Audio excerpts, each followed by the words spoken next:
nome de Jesus. No nome de Jesus. Amém? Amém. Muito obrigado. Graças a Deus. Irmãos, abra sua Bíblia comigo em Efésios. Capítulo 5.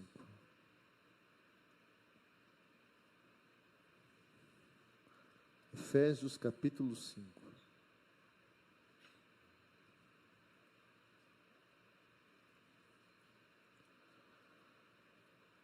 Vamos ler o versículo 18 ao 21. 18 ao 21. Vou ler até o 21, mas a minha intenção, depois você pode ler em casa, é até o versículo 9 do capítulo 6. Mas nós vamos ler Efésios capítulo 5, versículo 18 ao 21. Amém?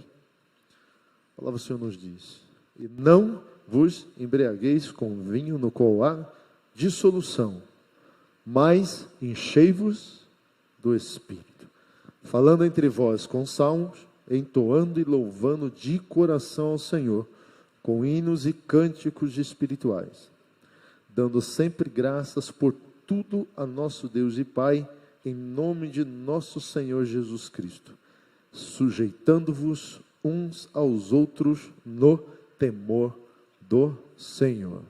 Amém?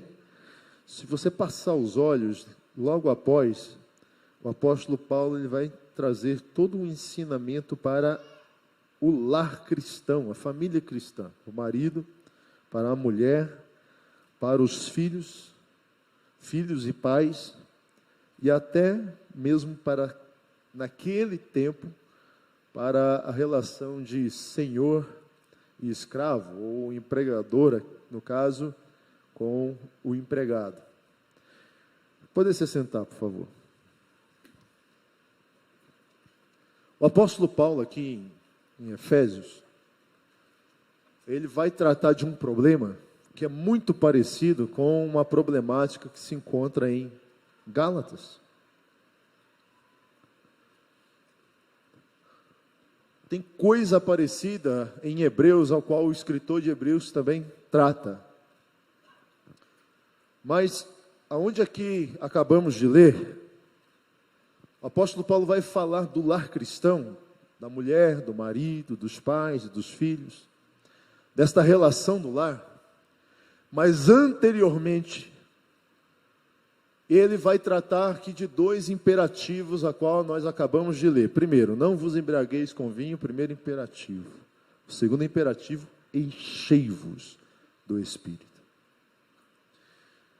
Quando nós interpretamos Bíblia, qualquer tentativa de interpretar a Bíblia num contexto moderno de hoje, nós erramos contra as Escrituras.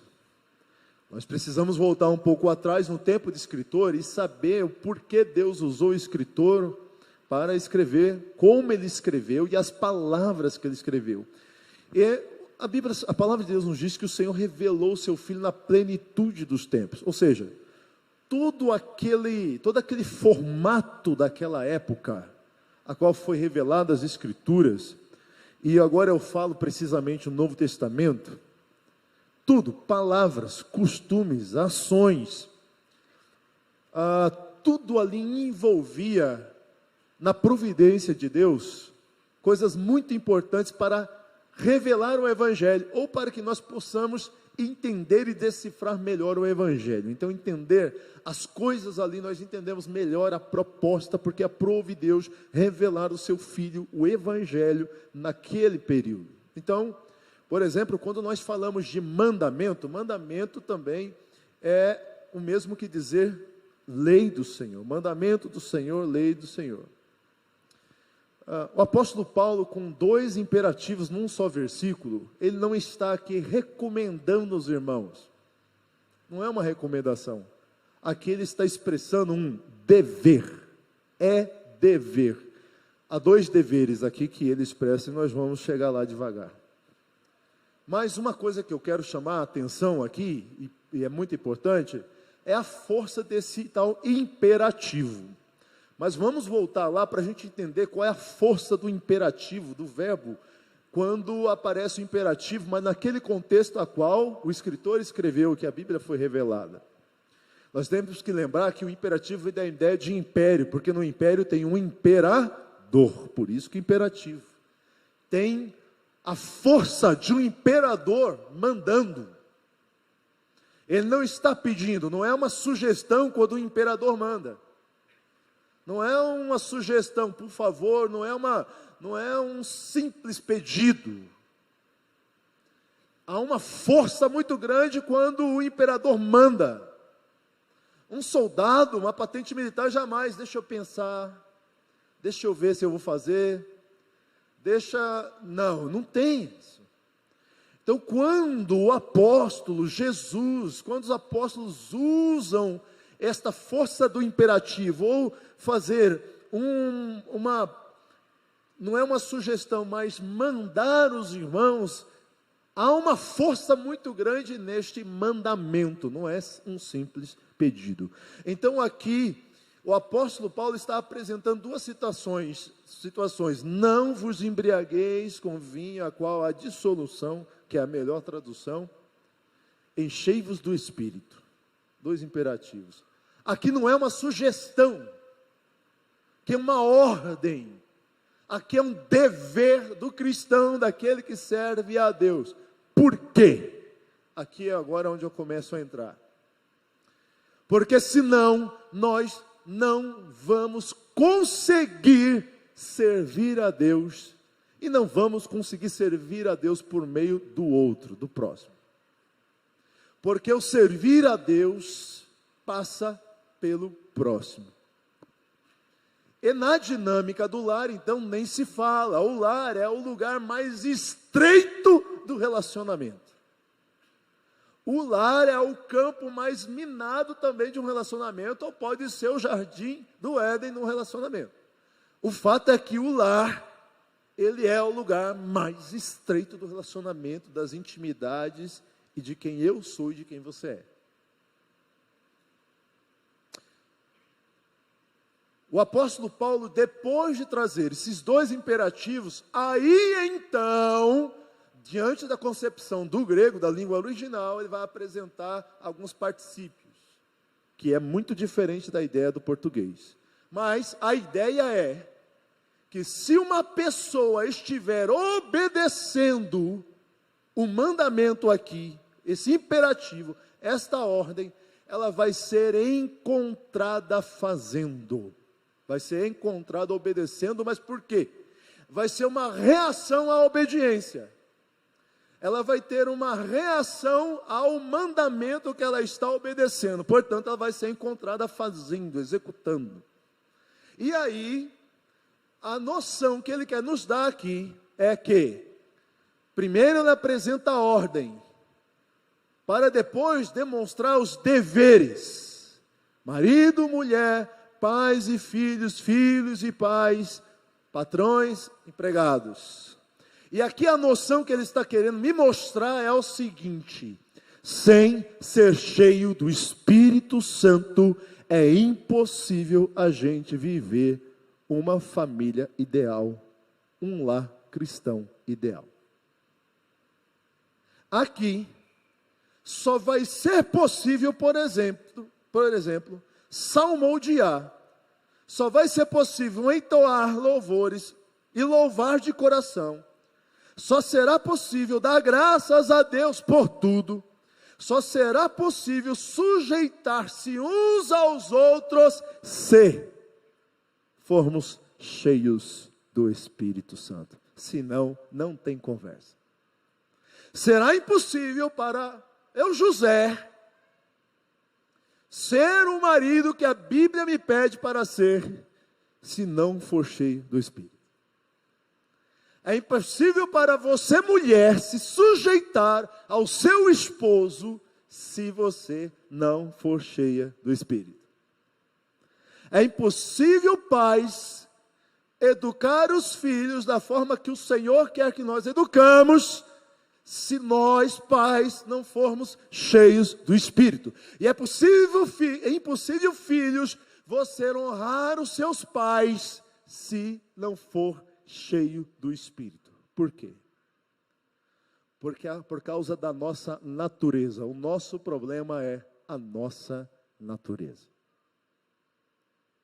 E somente sendo cheio do Espírito é que esta natureza contrária à natureza de Deus será subjugada, me possibilitando fazer a vontade de Deus e viver esse projeto de Deus. Senão será a mim e a você impossível.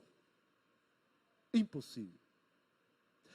A didática que ele demonstra: mulheres, sejam submissos ao vosso próprio marido como ao Senhor, porque o marido é a cabeça da mulher, como também Cristo é a cabeça da igreja, sendo este mesmo Salvador do corpo, como porém a igreja está sujeita a Cristo, assim também as mulheres sejam em tudo submissas aos vossos maridos. Maridos, amai as vossas mulheres. Se não for por esta intervenção divina, isso é impossível a nós, irmãos, por causa da nossa natureza, que milita contra a natureza espiritual. E ele vai continuando, e para mim é mais importante, eu quero deixar esse destaque aqui para eu prosseguir com a pregação. Todas as vezes que você lê aí Efésios capítulo 5, a partir do versículo 25, maridos, amai. Toda vez que você ler a palavra amor aqui, o verbo amor aqui, amar, verbo amar aqui, é o ágape. Muitas vezes aqui, agapate, agapau, agapou e agapa, que são as ramificações do verbo. Agora, infelizmente o nosso povo, e eu quero que você preste atenção nisso para a gente chegar ao momento aqui que eu quero chegar com a graça de Deus. O nosso povo traduziu o ágape, esse amor de Deus, por amor incondicional. Mas a proposta desse amor é simplesmente dizer: há amores que são terrenos, há amores que são da terra e brotam a partir do homem. Mas este amor não tem na terra, não brota a partir do homem, este amor, ele é de lá. Tem lá, não tem aqui. É essa a ideia do ágape. É um amor que não tem na terra, esse amor tem lá. Este amor não brota do homem, da natureza humana. Esse amor só brota da natureza divina.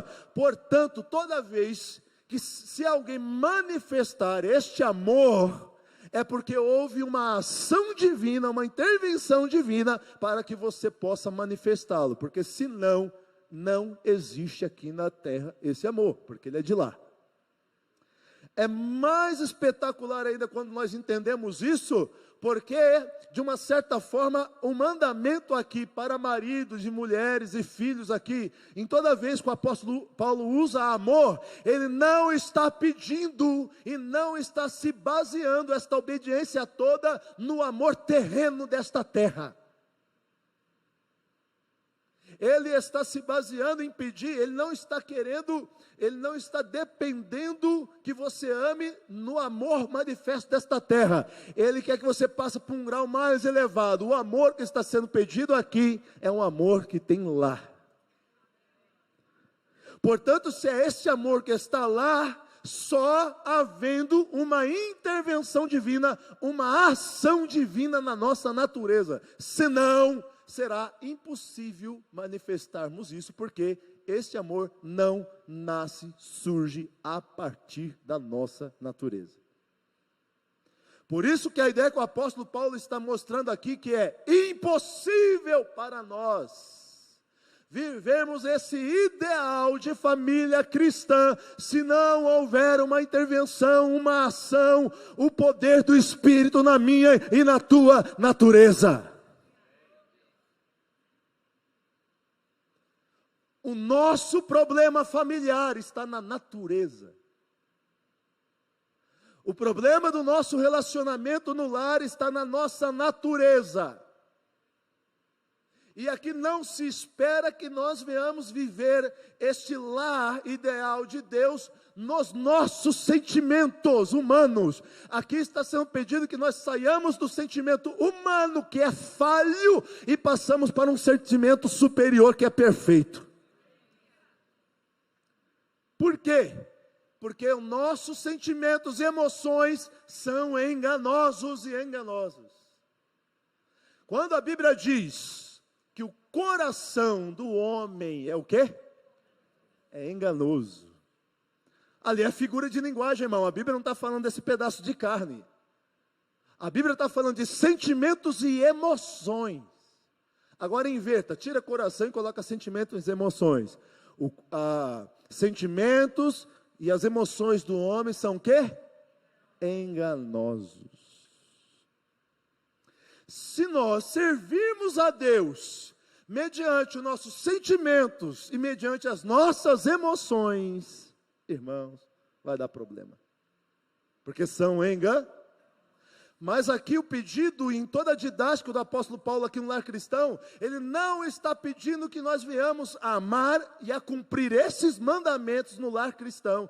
Marido, esposa, esposo, marido, pais e filhos, filhos e pais. Ele não está pedindo para a gente viver isso no sentimento humano.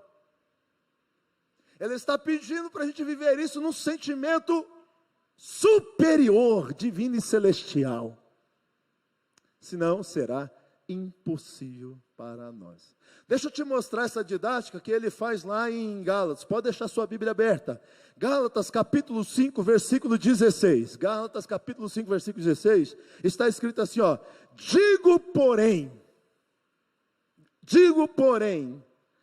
andai no... E aí já vem uma promessa, ó, imperativo, mandamento, e já vem uma promessa para quem cumprir o mandamento.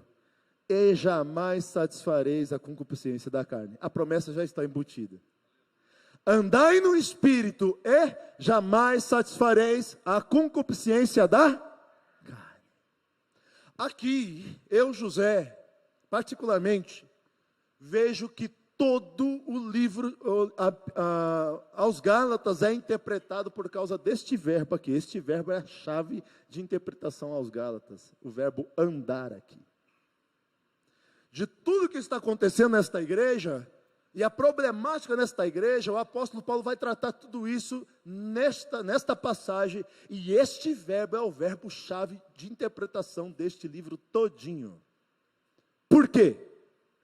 Porque todo verbo é uma ação, não é? Sim ou não? Todo verbo é uma ação. Então aqui, ele já está mostrando uma metáfora que eu já enxergo uma pessoa fazendo o quê? Qual é a ação? Andando, andar. Uma ação.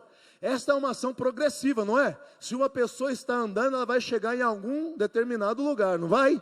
Então ela é uma ação progressiva. A pessoa vai chegar em algum lugar. Mas o problema aqui é que ele está recomendando os irmãos a fazerem algo que eles pararam de fazer. Eles pararam de andar no Espírito. Então ele está recomendando eles voltarem a fazer uma coisa que eles estavam fazendo. Eles pararam. E o efeito de andar vai ter uma causa lá na frente, vai ter um resultado. E também o parar vai ter um resultado. E ele demonstra isso perfeitamente com as obras da carne e as obras do Espírito. Resultado de estar andando no Espírito. Fruto do Espírito. Resultado de não estar andando, obras da carne. Então é determinante o verbo que se eles estiverem andando, resultado, fruto do Espírito. Se eles pararem de andar, obras da carne. Se nós não estivermos no Espírito de Deus, o que só sobra é obras da carne. É a tua natureza brava, caída e problemática. E aí isso vai reverter aonde? No lar cristão, dentro de casa. Aonde é o maior funil e afunilamento dos relacionamentos. Se nossa natureza não for dobrada pela natureza do Espírito, pela intervenção espiritual, irmão, o que vai sobrar é essa natureza que há em você. E você sabe que natureza há em você. O apóstolo Paulo vai provar para os irmãos que eles não estão andando no Espírito e por causa disso o resultado é carne. Sabe quais vão ser os problemas? Primeiro, olha aí, capítulo 5, versículo 4. Capítulo 5, versículo 4, palavras-chave que provam que os irmãos não estão andando no Espírito. Primeira palavra-chave, versículo 4. De Cristo vos desligastes.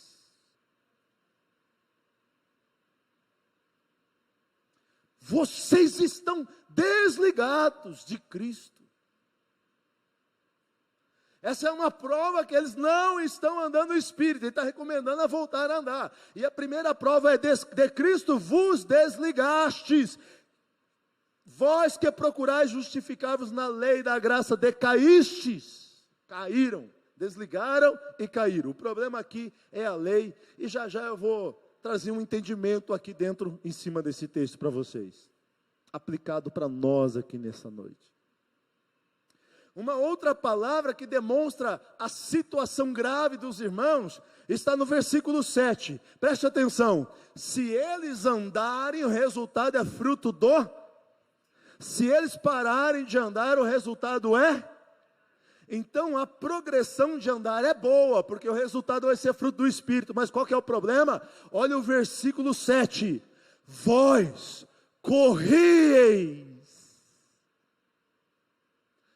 ou seja, vocês estavam correndo.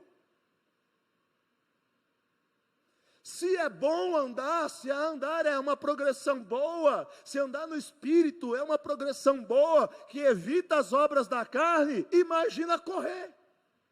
Se andar é uma progressão, correr, irmãos, é mais avanço ainda. Ele está dizendo, vocês estavam correndo, metáfora para dizer, vocês estavam indo de vento e popa, o desenvolvimento de fé cristã de vocês, estava uma maravilha, mas de repente ele diz, quem vos impediu de continuardes a obedecer? O segredo está na obediência. Olha para cá. Obedecer o quê? Os mandamentos e a lei de Deus. Preste atenção numa coisa. Às vezes a gente ainda serve a Deus num berçário espiritual muito grande. Por quê? Porque muita gente ainda está servindo a Deus baseado nos seus sentimentos e a lei está acima de sentimentos e emoções. O mandamento, a lei está acima dos sentimentos e emoções. Por quê? Porque os teus sentimentos e as tuas emoções são o quê? Enganosos. Eu sempre faço uma brincadeira assim, ó. Quem aqui está sentindo emoções maravilhosas, positivas? Quem aqui está sentindo bons sentimentos, extasiantes e maravilhosos para pagar o IPTU e IPVA? Ninguém, levanta a mão. Ah, pastor, estou sentindo emoções, aleluia, glória a Deus, estou apaixonado. Quem? Ninguém. Mas você vai pagar por quê? Porque é lei. A lei está acima dos teus sentimentos e emoções. Quem diz amar a Deus, quem diz andar no Espírito, ele passa para um grau superior, que não está baseado nas suas emoções, nos seus sentimentos. Mas aquele que ama a Deus, disse Jesus, quem me ama, obedece. Portanto, obedecer a Deus, obedecer os seus mandamentos, a sua lei, está acima dos seus sentimentos e emoções, porque eles são enganosos. Tem hora que eu vou ser um marido fiel para minha esposa, não porque eu estou no melhor sentimento e na minha melhor emoção, porque às vezes eu estou querendo traí-la mesmo, mas eu vou ser fiel a Deus, por quê? Porque eu passei das emoções e sentimentos e eu estou obedecendo. Estou acima. Nem sempre as tuas emoções serão boas, nem sempre os seus sentimentos serão bons. E se você serve a Deus pelos teus sentimentos e emoções, dessa tua natureza, não vai dar certo. Para viver esta promessa do lar cristão, você tem que estar acima do sentimento e da emoção e começar a obedecer o mandamento de Deus. Tem hora, irmã, que vai ser sem sentir mesmo, porque vai ser por obediência àquele que te ordenou. Tem hora, irmão, que vai ser sem sentimento, sem emoção positiva mesmo. Às vezes vai ser sem emoção, mas eu vou fazer, porque eu obedeço àquele que me chamou e que eu sirvo. Eu passo desse berçário espiritual, desta infantilidade espiritual, e começo a crescer no Senhor. Tem gente que fala assim: pastor, quando eu sentir paz no coração, quando o Senhor me der paz no coração, eu vou fazer, eu vou obedecer, eu vou fazer a obra. Você não entendeu o seu Deus, você não entendeu ainda o seu Deus. Você ainda está servindo a Ele nas emoções e sentimentos. Eu digo assim: pergunte para Jonas qual foi o sentimento que ele sentiu para pregar em Nínive. Qual foi a paz? Pergunte para Jonas se ele sentiu paz. Quando eu sentir paz, eu vou fazer a obra de Deus. Pergunte para Jonas qual foi a paz que ele sentiu, qual é a emoção que ele sentia. Mas o soberano Deus demonstrou que ele não pode servi-lo pelas suas emoções e sentimentos, mas porque o Senhor Deus é soberano em sua vida.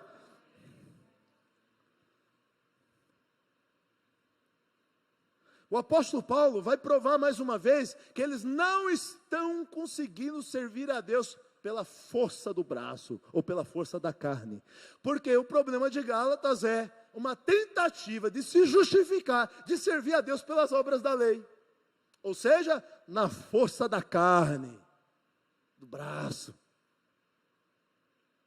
Eles estão querendo servir a Deus pelo que as obras deles.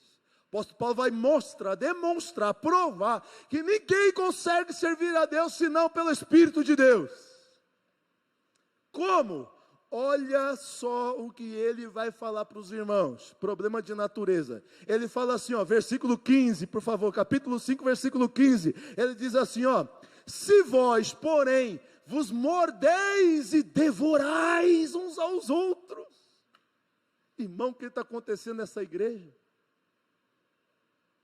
O que está acontecendo aos Gálatas? O apóstolo Paulo está sendo gentil, eufemizando, uma forma de dizer: vocês estão como animais selváticos se pegando. Vocês estão como bestas feras, se degradando, se pegando. Já viu Animal Planet, Discovery Channel, aqueles animais quando se pega? É feio, né? Ele está eufemizando, sendo carinhoso e com jeito de falar assim: olha, vocês porém vos mordeis e devorais, para não dizer, vocês estão pior do que bicho bravo.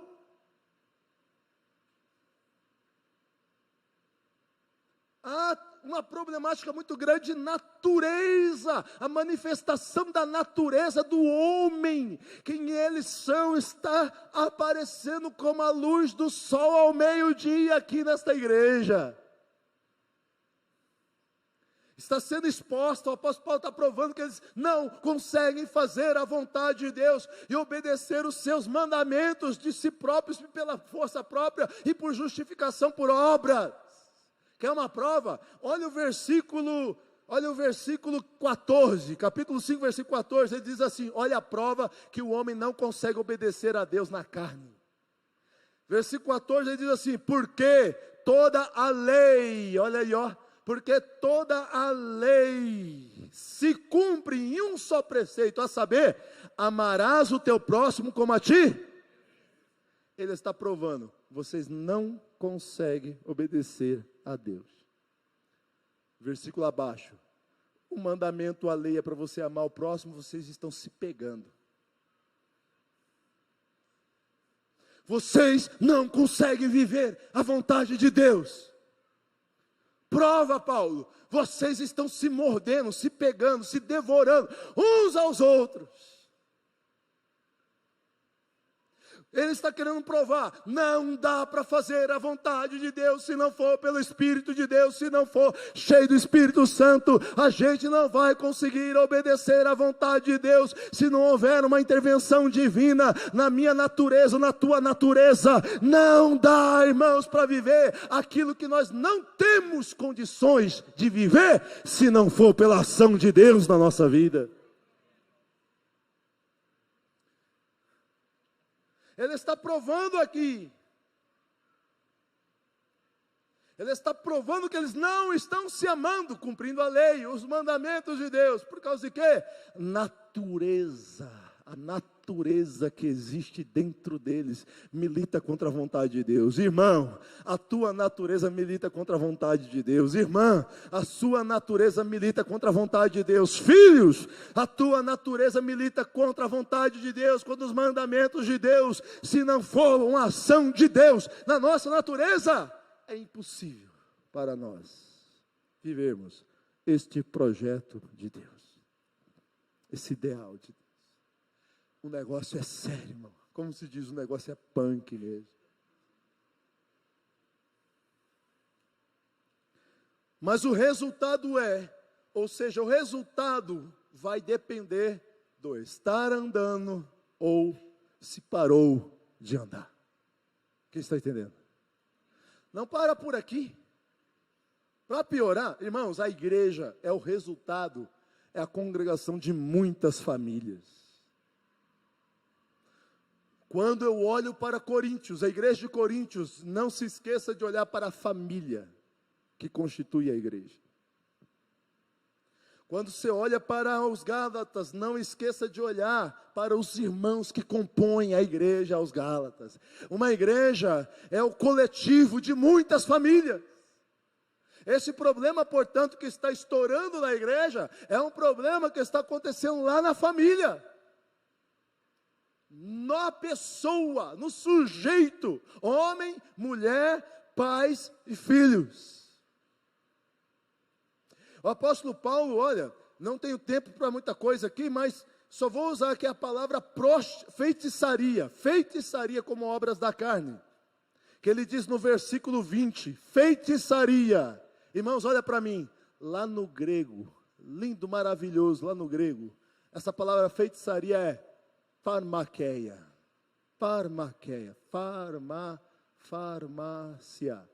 Olha, a palavra moderna de nossos tempos, farmácia, vem de farmaqueia. O que é farmaqueia no tempo do apóstolo Paulo?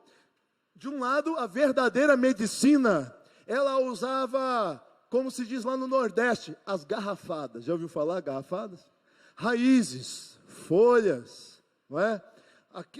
Pegava essas coisas naturais da natureza e fazia remédios, fazia ali soluções, poções ali para poder curar. A verdadeira medicina se usava dessas coisas naturais para fazer remédios. Mas por outro lado, ao mesmo tempo, as religiões pagãs, elas quando se reuniam, elas não tinham nada de espiritual no que elas faziam. Mas para não ficar num momento muito seco, o que eles faziam? A mesma boa medicina, ou seja, as mesmas raízes, frutos, as mesmas coisas naturais daquele tempo da natureza, eles pegavam aquilo para fazerem alucinógenos, para dar um sentido maior nas suas reuniões, nos seus cultos. Mas o problema é que não havia nada de espiritual naquilo que estava acontecendo. Eles estavam fazendo então o quê? Eles estavam emulando o espiritual. Mas não era espiritual, eles estavam ludibriando, emulando uma espiritualidade. Mas não era nada espiritual, era uma emulação. O apóstolo Paulo com esta palavra está jogando aos irmãos, dizendo assim, vocês se fingem ser espirituais. Vocês não são. Vocês estão emulando ser. Vocês estão fazendo de conta que são, mas não são. Tanto é que no capítulo 3, versículo 1, ele diz da seguinte forma: ó insensato Gálatas, melhor tradução, quem vos enfeitiçou. Tipo assim, O negócio é esse que vocês tomaram, que se enlouqueceram. O apóstolo Paulo em todo o tempo está demonstrando aqui a ineficácia do homem de obedecer a Deus e de viver a vontade de Deus, se não for pelo Espírito de Deus, irmãos. É impossível nós vivemos uma coisa que não existe a partir de nós. É impossível vivermos uma coisa que não existe a partir de nós, mas somente por efeito e domínio do Espírito Santo de Deus. É por isso que também o apóstolo Paulo vai trabalhar o fruto do Espírito. Fruto de quem, irmão? Você prestou atenção que não é fruto seu? É fruto do? Portanto, é uma intervenção exterior, externa. É uma intervenção externa à tua natureza. Portanto, todo fruto do Espírito é uma intervenção de Deus na tua natureza. Quando você manifestar o fruto do Espírito, não foi mérito teu. Quando você manifestar lá o ágape, o amor que não é da terra, um amor celestial que está acima de sentimentos humanos, ele é sim um sentimento perfeito. Quando você manifestar isso, não foi mérito seu, foi ele em você. O apóstolo Paulo, então, quando ele dá lá o mandamento que nós lemos aqui nesta noite, e ele vai falar, não vos embriagueis com vinho, ao qual há dissolução, enchei-vos do Espírito, ele vai demonstrar lá o viver do lar cristão. Mulher, ser submissa, homem, ame as suas mulheres como Cristo amou a igreja, filhos, honre os pais. É impossível a gente viver aquilo dali, sem ser cheio do Espírito Santo. É impossível vivermos este lar projetado por Deus, se o homem não for cheio do Espírito Santo, se a mulher não for cheia do Espírito Santo, se os filhos não forem cheios do Espírito Santo. Porque a gente vai se morder, como diz Gálatas, a gente vai se pegar, a gente vai se degradar, a nossa natureza, irmão, vai querer brigar, a gente vai querer pegar um ao outro pelo pescoço, a gente não vai se compreender, porque a nossa natureza carnal está manifesta. Não há aquilo que segure a nossa natureza. O apóstolo Paulo usou a palavra dissolução. Não vos embriagueis com vinho, no qual há é um negócio assim que espalha. Não tem controle. É dissoluto, espalha. Não tem controle. Não tem freio. Sem o Espírito Santo, você, mulher, não tem freio.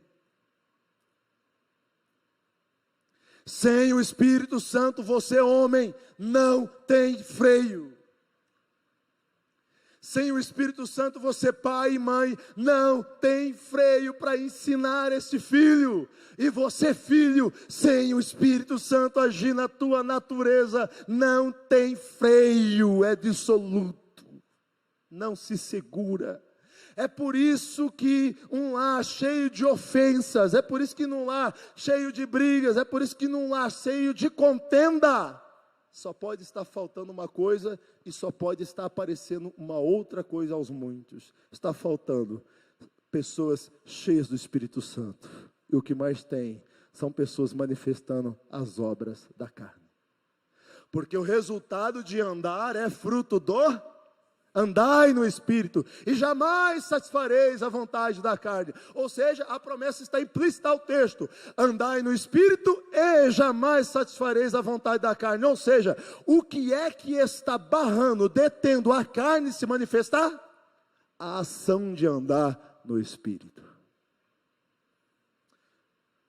Você só vai ser um homem que obedece a Deus se você andar no Espírito.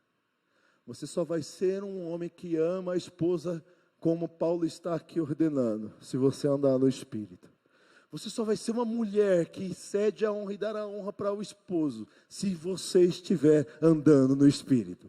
Você só vai ser um filho que honra os pais, e não é amar os pais, é honrar os pais. Olha que interessante, não está baseado no sentimento, estou amando, aí eu vou obedecer o meu pai. Não, é sem estar amando naquela oportunidade, mas ainda assim eu vou honrar porque é meu pai e a minha mãe. Este mandamento está me trazendo o princípio de obedecer à autoridade. Pronto, não estou precisando estar amando, eu preciso obedecer. Você está entendendo, irmãos? Portanto, qual é o nosso problema? O nosso problema é de natureza. O problema no casamento é de natureza, dos dois lados tem uma mulher com a sua natureza carnal, do outro lado tem um homem com a sua natureza carnal. Se não houver o freio, que é o Espírito Santo, vai ser dissoluto, ninguém se segura, ninguém se compreende. Um quer disputar com o outro e quer vencer. Nós vamos se pegar como os Gálatas. Está sendo representado por Paulo quando ele diz: vocês estão se mordendo. E ele está provando que eles não estão conseguindo viver o amor um pelo outro. O nosso problema é de natureza. O problema no nosso casamento é de natureza. O problema de relação de pais e filhos é o quê? Natureza. O problema dos filhos em relação aos pais é do quê? É de natureza cristã. Ação do Espírito Santo para nos capacitar a viver a vontade de Deus na nossa vida. É muito profundo o problema. Aqui, é claro, nós vamos falar dos problemas sociais, nós vamos levantar os problemas políticos, nós vamos levantar os problemas sociológicos, nós vamos levantar os problemas de toda forma de naturezas sociais, e etc. Mas o nosso maior problema está na natureza decaída. Que se não houver o freio do Espírito, a gente não se suporta. Quando eu olho para a Arca de Noé, irmãos, a Arca de Noé é uma figura extraordinária para mim. Na Arca de Noé, havia vários animais, todo tipo de animal. E dentre esses tipos de animais, havia os carnívoros. Eu acho tão interessante que, por inferência textual, eu estou falando puramente agora do que está escrito, você não vai encontrar Noé levando animais a mais para abater e dar para os carnívoros, os animais carnívoros se alimentarem. Você não vê isso.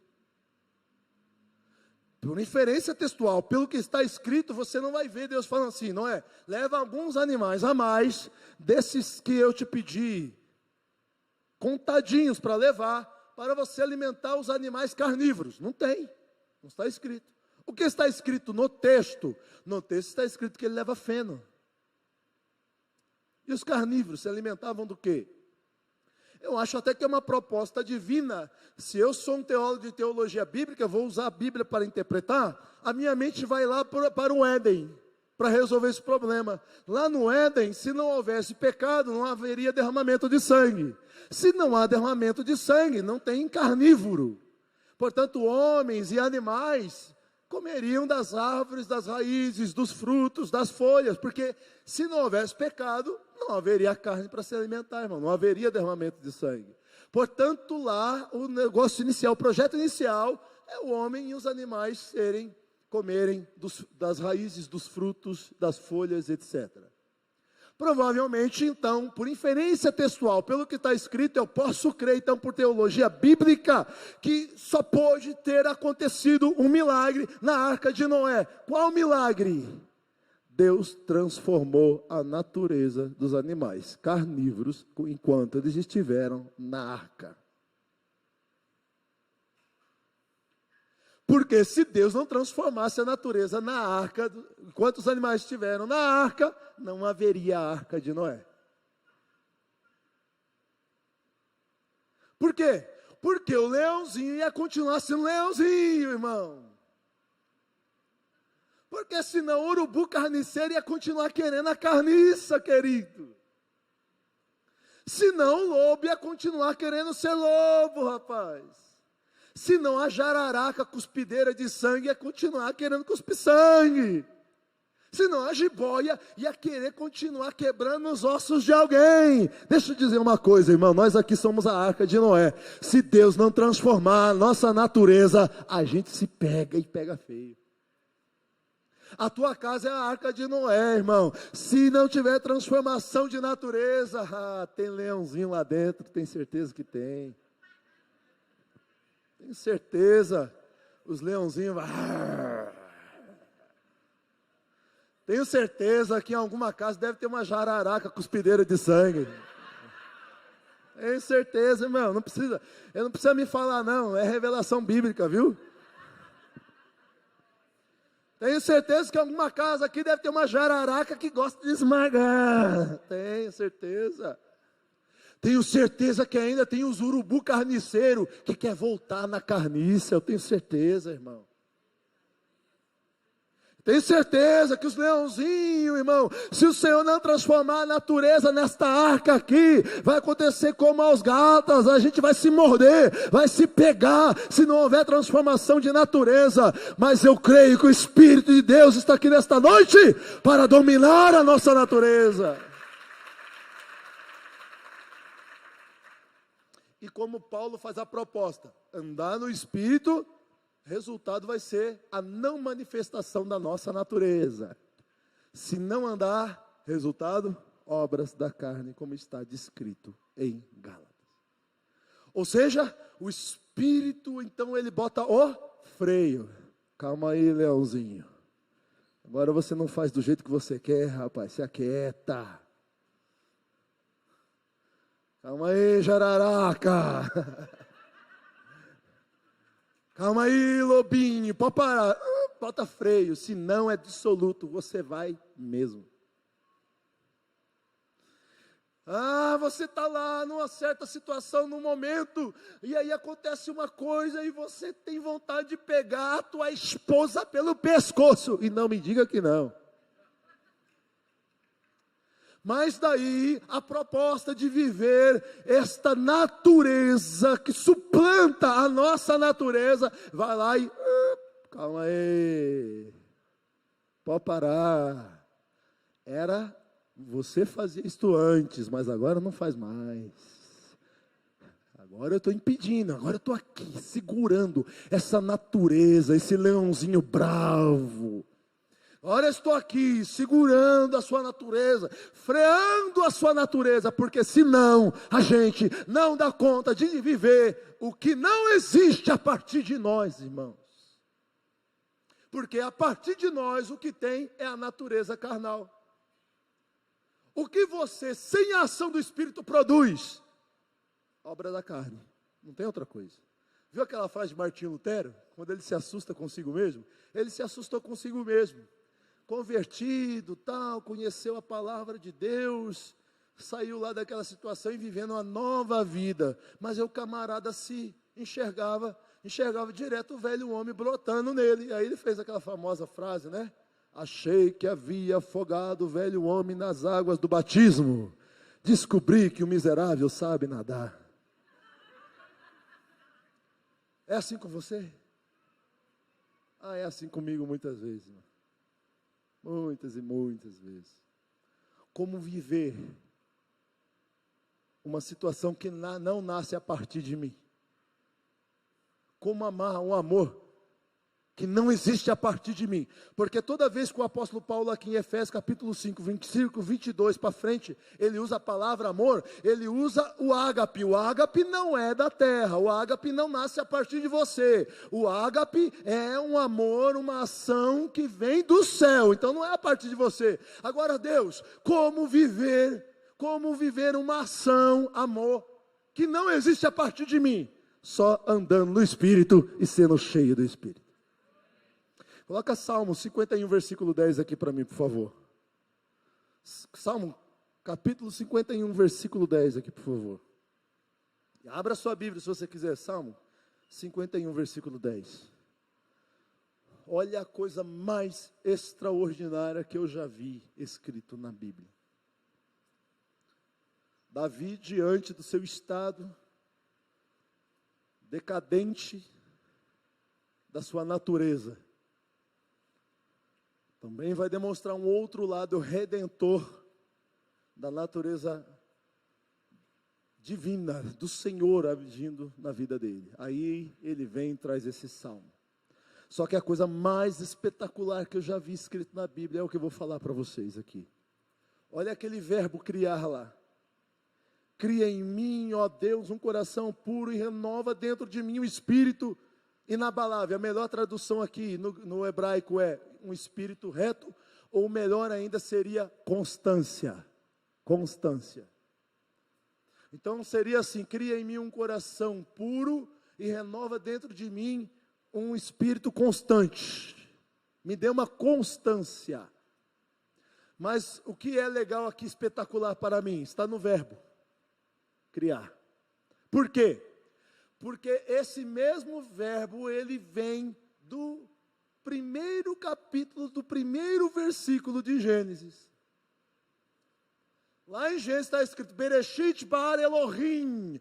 O bara lá é o verbo criar que tem na sua Bíblia. E criou Deus. Ali o verbo é bara. Mas o que tem, pastor? O verbo bara é pessoal, pertence somente a Deus. Deus é sujeito do verbo bara. E o que implica isso, pastor? Ninguém pode usar o verbo bara senão Deus. O que é que Davi está usando o verbo bara ali, no que ele está escrevendo? Por quê? Porque só Deus cria ex nihilo, só Deus cria do nada, só Deus cria do zero, a partir do nada. Só Deus. Então quem é mais que pode usar o verbo, senão Deus? Então esse verbo pertence a Deus, relativo a Deus. Deus é sujeito do verbo e desta ação, mais ninguém. Porque Davi está usando ali o bara. Deixa eu te explicar. Davi está dizendo mais ou menos assim: Deus, não tem como existir em mim, se o Senhor não fazer existir. Não tem como existir a partir de mim, se o Senhor não criar. Não existe isso em mim. Não tem em mim. A partir de mim, Deus, não existe coração puro e não tem constância, Deus. Não existe. Se o Senhor não criar o que não existe. Se o Senhor precisa criar o que não existe, senão não vai existir, Deus. Davi está confessando, não é possível existir a partir de mim um coração puro. Ele está confessando, é impossível existir em mim constância, estabilidade. Ele está confessando, tem horas, o senhor sabe, que eu estava lá no alto da montanha da adoração, o maior dos adoradores, o senhor sabe, que depois eu me encontrei lá no mais profundo dos abismos e do vale, como pecador. Davi confessa uma inconstância, uma instabilidade. E Davi está praticamente dizendo, bara Elohim, cria em mim o que não existe em mim, Deus. Não existe em mim coração puro. Não existe em mim um espírito inabalável, constância. A pergunta é, como viver aquilo que não existe a partir de mim? Somente se Deus fazer um milagre. É o que Paulo está sugerindo aos Gálatas, quando diz, andai no Espírito e jamais satisfareis a vontade da carne, porque a natureza do Espírito vai começar a agir e me dar o que não existe em mim, e o que não existe a partir de mim. É por isso que o apóstolo Paulo, ele fala sobre o lar cristão, para o marido amar a mulher, para a mulher se sujeitar ao marido. Ele fala para os irmãos ser submissos uns aos outros, e os filhos honrar os pais, mas antes ele fala, tem que ser cheio do Espírito primeiro, senão não tem jeito. Ele primeiro fala que nossa natureza precisa ser dominada pela natureza do Espírito, senão a gente não consegue viver esta proposta de Deus como família. O nosso maior problema está na natureza. E qual é a solução? Só Deus pode criar em você o que não existe a partir de você. E Ele está aqui nesta noite para fazer isso. Só o Espírito Santo pode me dar. Não há tempo, mas se houvesse tempo, eu ia te mostrar, na perspectiva do original grego, que o fruto do Espírito é exatamente a resposta Cada um deles é exatamente a resposta para refrear cada obra da carne. É exatamente a resposta de freio. Só um exemplo para você ver: bebedice e glutonaria. Tudo isso, no seu princípio, está querendo falar de falta de controle. Está querendo falar de falta de domínio. Logo lá no fruto do Espírito, tem uma ação provinda dele, que me dá suficiência de ser controlado, de dominar, de frear. O fruto do Espírito é sempre uma resposta às obras da carne. Portanto, qual é a solução redentora de Deus para a nossa vida aqui nesta noite? É nos encher do Espírito Santo. É fazer a sua família ser uma família cheia do Espírito Santo. É fazer você, homem, ser um homem cheio do Espírito Santo. É fazer você, mulher, ser uma mulher cheia do Espírito Santo, para te capacitar a viver o que você sozinho não consegue viver. Você já se deparou várias vezes em dizer: Deus, o Senhor me pede uma coisa que eu não consigo viver ela? Várias vezes, né, irmão? Porque é impossível a nós viver uma coisa que não existe a partir de nós. Porque é impossível produzir uma coisa que a partir de nós não é produzida. Mas se Ele vier na nossa natureza, se Ele agir, intervir na nossa natureza, seremos capacitados a viver aquilo que Ele deseja que você quer viver. Amém?